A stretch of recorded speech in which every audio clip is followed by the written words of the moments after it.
Hello, hello, it's Kitti, your declutter spokescat, coming to you from picturesque Atlantic Canada, where, well, we have lazy, hazy, crazy, and it's coming near the end of August. Good heavens, where has the time gone?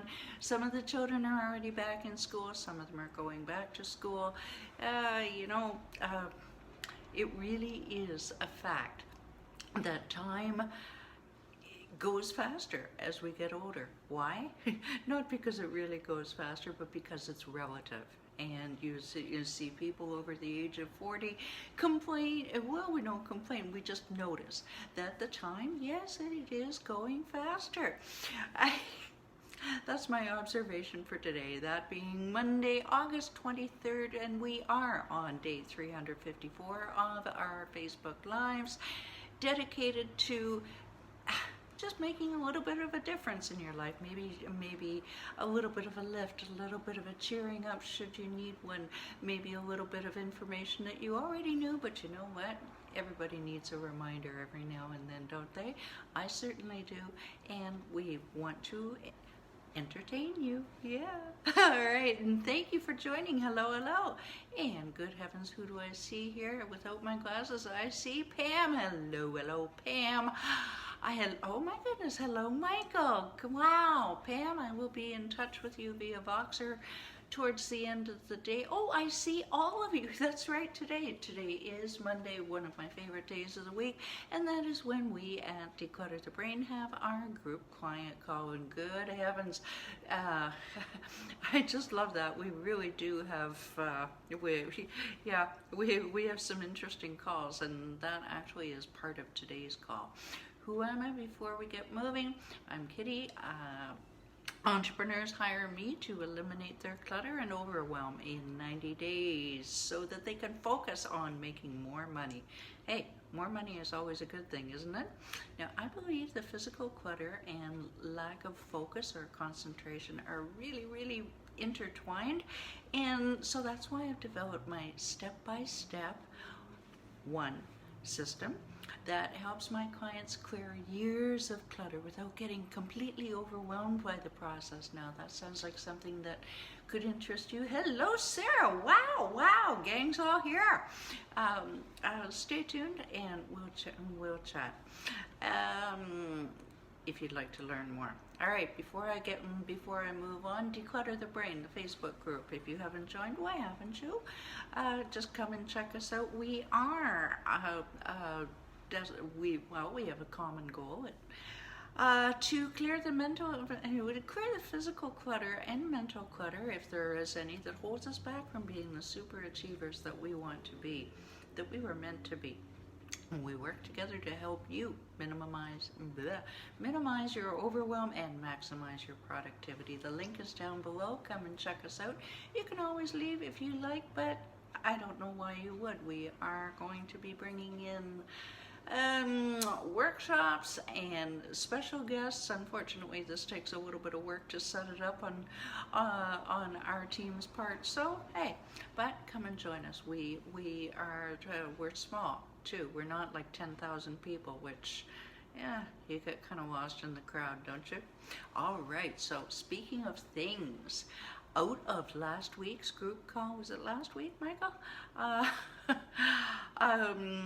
Came this week's topic, and I want to say a huge thank you to Michael Goro for bringing up the question that inspired this week's topic. Even if I don't know, the weeks are kind of blending together. Whichever week it was, this is it.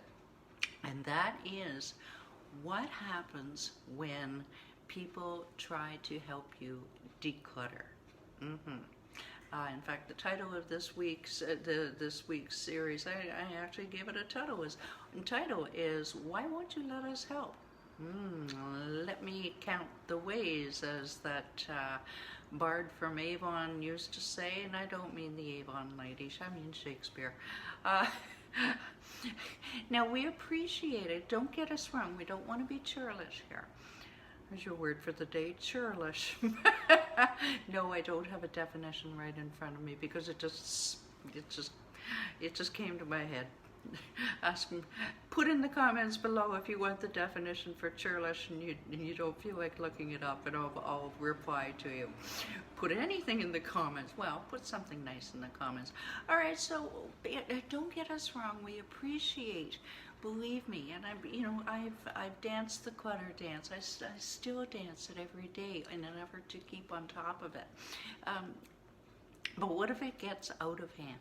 And well-meaning people, God bless them. God bless them, everyone. Tiny Tim, yeah. They want to help us with our decluttering, but sometimes it can cause more harm than good. It can either cause more physical harm, like with your things, or it can cause more emotional harm. And that there is the big thing. So this week is all about things to maybe do and some things that maybe avoid, and a couple of case histories, horror stories, case histories, illustrating that fact. Now, today, it's not what you, well, actually it's two things. It is what you say, or it can be what you say and how you say it. Now, what you say, let's give a couple of examples here. How could you let this place get such a mess? Okay, so we'll put no inflection on it. Well, don't you feel like a loser when somebody says that? Is there a nice way to say that? No, there isn't. And I've had it said to me, this is many years ago, but or why can't you keep a place? Why can't you clean this place? Yada yada yada yada. And you're already mired in, you can see, you can look, unless you have a complete and total clutter blindness, which, well, especially if you're ADHD, you will have a little bit of clutter blindness. But once you're attuned to it and you declutter it, it'll never come back. Trust me, my place looks like a hotel room. I'm even a little embarrassed that it looks so tidy. People think I'm a freak. Okay, they know I'm a freak. But anywho, it's if you don't have something nice to say, just like kindergarten, if you don't have something nice to say, don't say anything. Now, there's also the tone that you're putting into something. Like, I'm trying to think of an example here. And Michael, we talked about this. So do you think that we could work together to clean this up? There's a question, as opposed to, we're going to get this done. Okay. Now, you can even say that in a couple of different ways. We're going to get this done. Or, we're going to get this done. Now, when my coaching clients and I start, they actually, because they've experienced this from other organizers or coaches, they have told me that the client has told me, these people came in with this overbearing attitude that, I'm just going to take charge, the organizer, and I'm just going to get it done, and there's a certain judgmental attitude that comes in that can just make the hair stand up on the back of your neck. All right? Am I right? Am I right? Put it in the comments below if you're watching this on replay, or even now, if you've experienced that. Now, when people are judgmental of you, you get defensive. And then you dig in your heels and you stand up on your hind legs and you say, well, screw it. I don't want to do anything about it. I've given up. I feel like a failure. But I'm not going to let you know that. That is what being judgmental. And you may even be, if you're on the opposite side of the coin and a loved one or a friend has a clutter problem, maybe just really look at what you say before you say it, okay? Because it may be construed, oh, well, you're just being too sensitive. I feel like I'm having a conversation with myself here, and I don't mean to. But I'm hoping that you get the message. Again, put in the comments below if you follow the thread of what I'm saying, or if I need to be more clear tomorrow at 11 Eastern. I do welcome feedback. It is Monday, and I've been out of practice on doing a live for 2 days, so cut me some slack, man. Thank you. Anyway, when somebody is being judgmental of you, then it's harder to heal. Sarah made this point last week, is that the more you judge, the more that someone judges you, the harder it is to get your decluttering done, or heal from your past trauma about, you know, maybe you're throwing away your clothes from a bad time, and maybe that time has a little bit of an effect on you, and it's harder to heal. So please just watch what you say and how you say it. And the people who have the clutter problem will not only appreciate it, but we will work extra hard to declutter, to better ourselves, to better, if you're a partner, to better your environment as well. But it's a two-way street. Don't you agree? All right. So that is it for today. That is our theme for this week, is how to help someone declutter and how not to help, least effectively. You can do it, but you won't be effective. Alright, so if you find value in this video and it's cheered you up, it's reminded you of something good, you know, reminded you that if it's inspired you, if it's entertained you, share it. And just like Jill did last week, and others have shared it, just hit that share button. Not because I asked you to, but because you don't know who is out there in the social airwaves that maybe just needs a little bit of a lift and or inspiration, and you could just make their day. At the end of the day, doesn't it feel good to make someone else's day?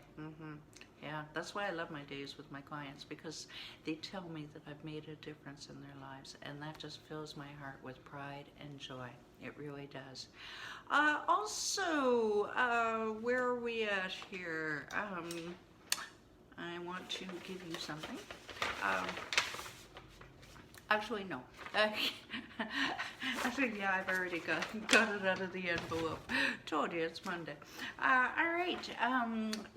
If you are starting on a decluttering journey of your own and you need a little bit of a step-by-step, as I mentioned earlier in this call, in this broadcast here, why not download your 7 Easy Steps? Oh, guys, Amanda says that she is redesigning this next week. We are apparently 7 Easy Steps to Conquer Your Clutter.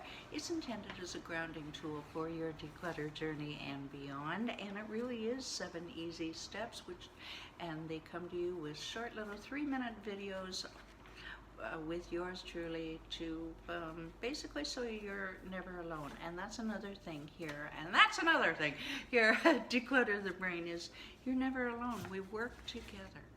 And it is too easy to feel overwhelmed with your clutter, to feel shame. You know, maybe you can't invite the super over to make repairs. You don't want to invite your friends over. The world is a solitary place as it is. Hey, we don't need any more solitary, do we? So, if you think this could be the case and you're tired of it, let's jump on a zero pressure clutter checkup call, and in 30 minutes I'll listen to see if clutter is costing you in the major areas of your life, and we will for sure create a plan that you can clear your clutter, and we'll explore if I'm a great fit to work with you or not, and if not, then I can make a referral. Either way, we don't leave you hanging. You are not alone in your journey. All right, so till tomorrow, thanks so much for watching, and We'll talk to you then, 11 Eastern. Bye for now.